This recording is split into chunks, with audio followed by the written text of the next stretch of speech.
ರಾಜಣ್ಣವರು ನಮ್ಮಲ್ಲಿ ಹಿರಿಯರು, ನಮ್ಮ ಜಿಲ್ಲೆ ನಾಯಕರು, ಅವ್ರ ಬಗ್ಗೆ ಗೌರವ ಇದೆ.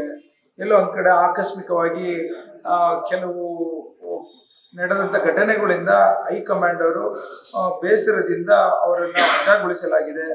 ಸೊ ಹಾಗಾಗಿ ಅದನ್ನ ಇವತ್ತು ಮುಗಿದ ಅಧ್ಯಾಯ. ಸೊ ಅದನ್ನ ನಾನೆಲ್ಲ ಕಾಮೆಂಟ್ ಮಾಡೋದು ಸೂಕ್ತ ಅಲ್ಲ ಅನ್ಸುತ್ತೆ.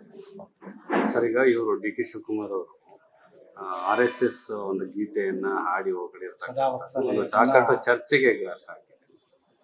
ನಮಸ್ತೆ ಸದಾ ವತ್ಸಲೆ ಮಾತೃಭೂಮಿ, ಅದು ಹಾಡು ಬಹಳಷ್ಟು ಇಂಪಾಗಿದೆ.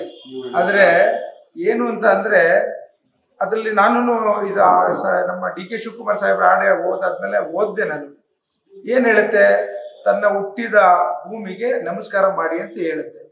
ಸೊ ಅದ್ರಲ್ಲಿ ಏನ್ ನನಗೇನಂತ ತಪ್ಪು ಕಾಣಿಸ್ಲಿಲ್ಲ. ಒಂದು.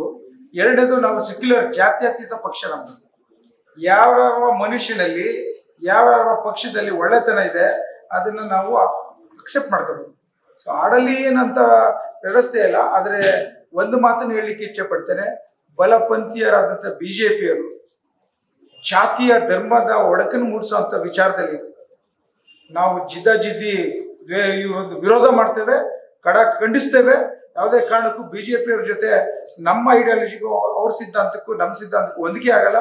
ಸೊ ಹಾಗಾಗಿ ಆ ವಿಚಾರದಲ್ಲಿ ಯಾವುದೇ ಕಾರಣಕ್ಕೂ ನಾವು ಕಾಂಪ್ರಮೈಸ್ ಇಲ್ಲ.